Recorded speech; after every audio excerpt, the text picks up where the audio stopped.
Hi guys, welcome to another episode of Pointy Not Sharp. Today we're taking a look at the history and development of the AK bayonet from the AK47 all the way through to the AK12.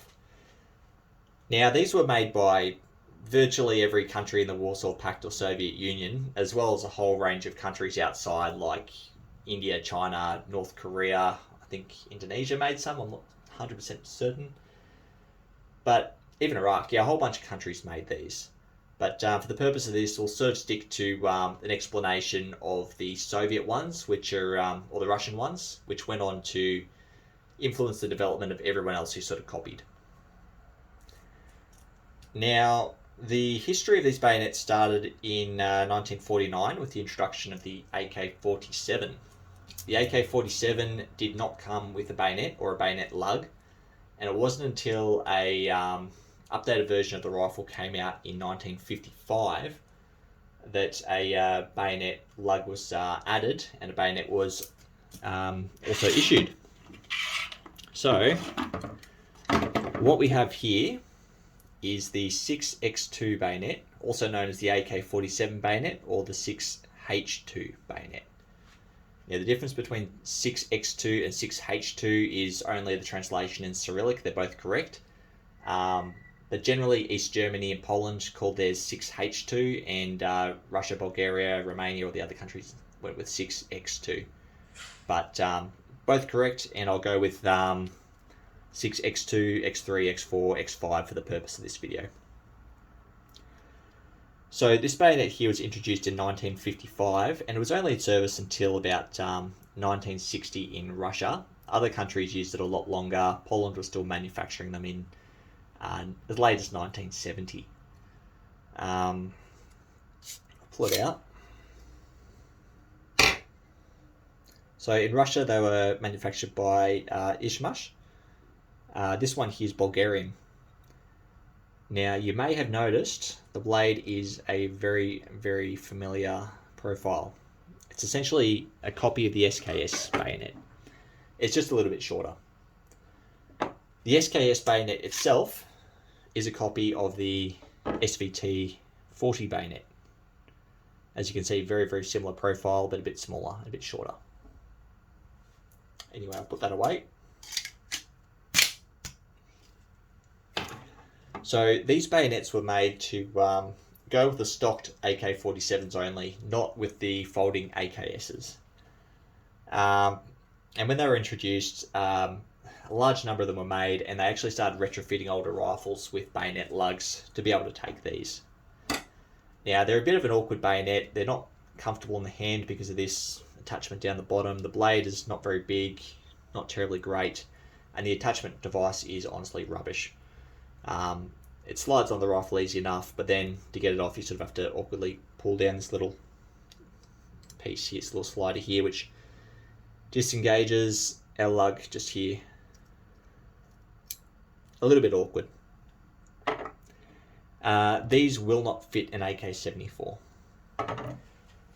Anyway, in 1960, Russia decided these are obsolete, and they decided to replace them with their new bayonet, the 6x3.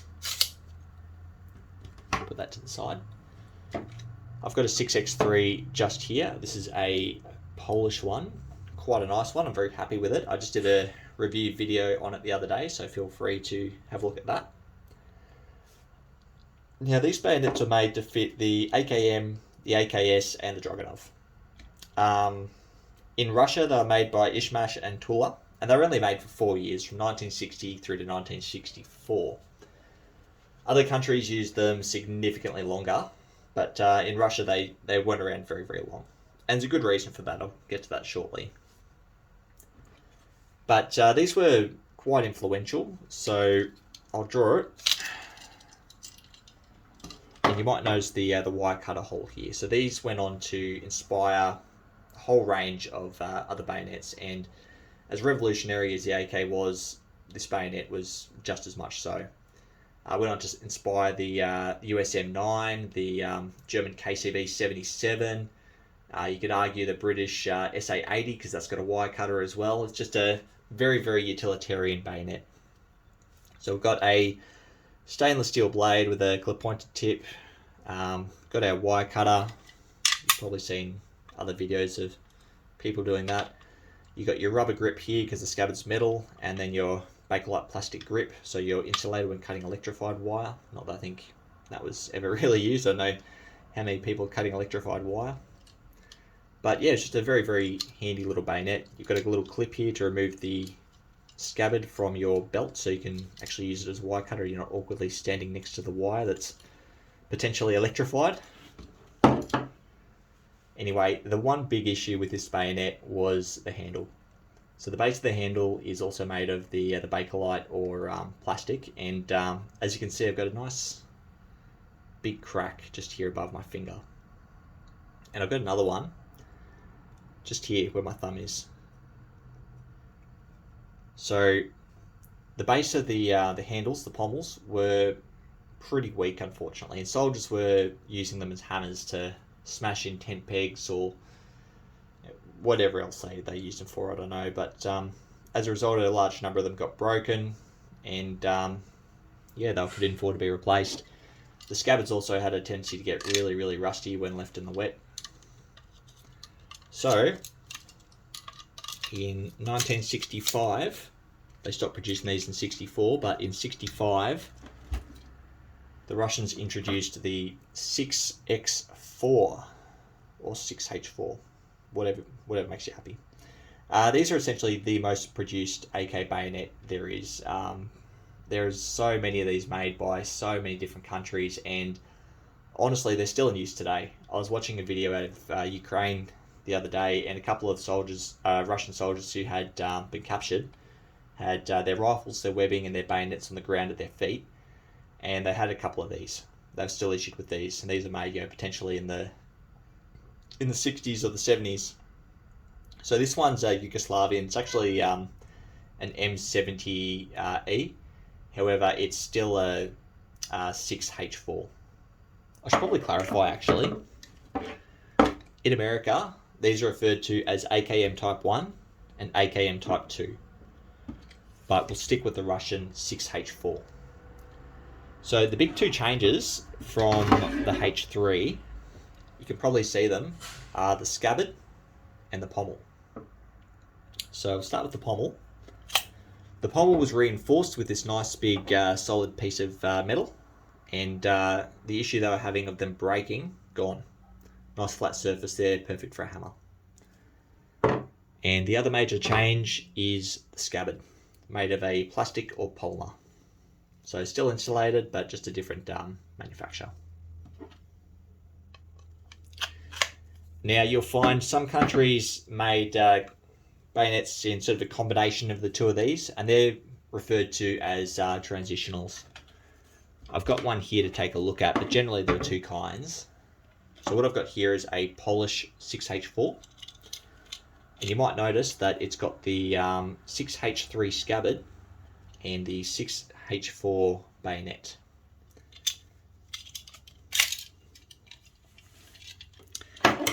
So a couple of countries did this in this combination, namely Egypt with their Mahdi, Poland and Romania.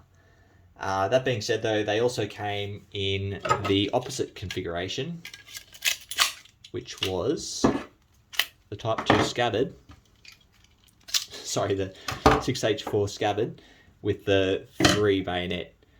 And those are made by East Germany and Russia in this kind of combination. Now see if I can not mix up all my bayonets, would be absolutely fantastic.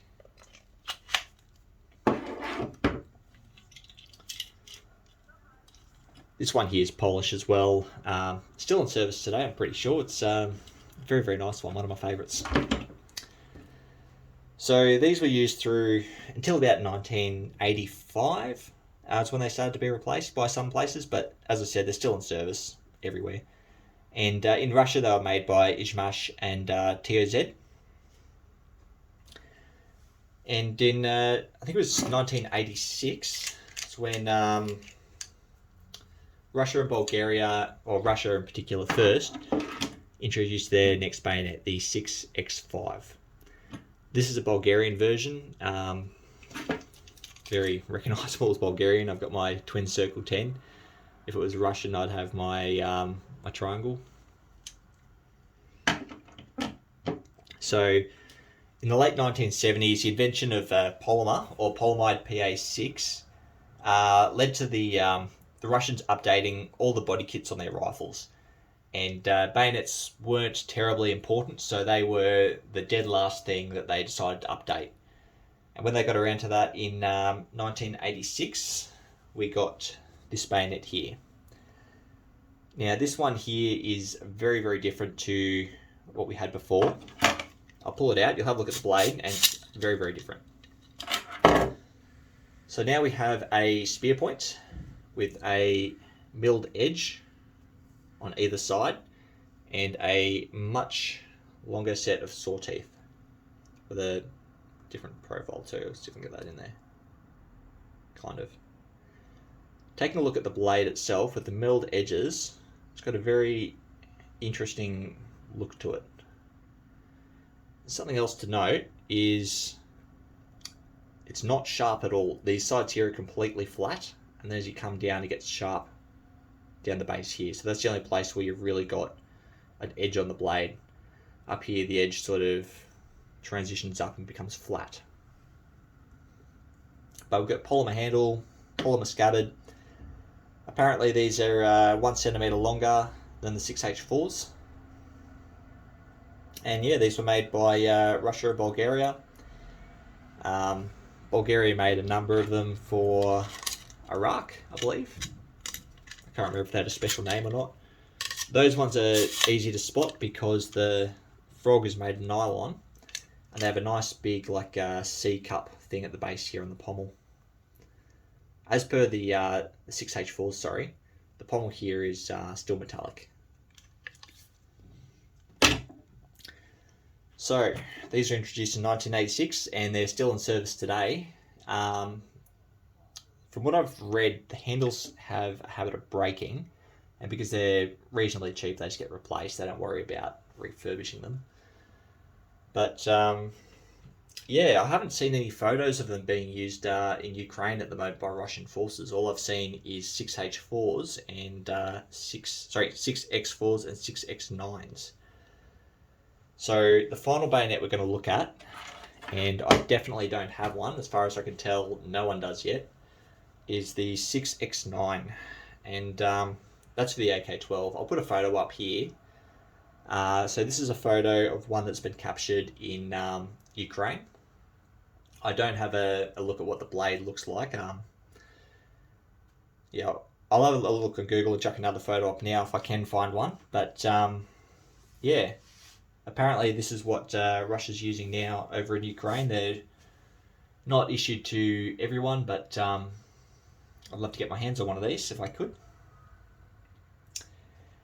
Anyway, that's really all the information I have on it. Just a couple of photos. I don't really know when it was introduced. I believe 2018 when the AK12 came in, but other than that, it's just pure speculation. I don't know anything else about it, unfortunately. If you do, comment below. I'd love to hear from you. So I was reading a great book, article the other night, by Konstantin Bagonov. It was an article originally published in Cyrillic, and I used Google Translate to read it. I'll put a link to it in the description. I highly recommend you have a read of that if you want further information on these bayonets, because it's an absolutely fantastic read. I found it very, very helpful, and I found a lot of information there that I didn't already know. Anyway, guys, that's been a bit of a introduction to the history, the development, the evolution of the AK bayonet. If I've made any grievous errors or omitted anything, please feel free to comment below. I'd love to hear from you. Thanks for watching.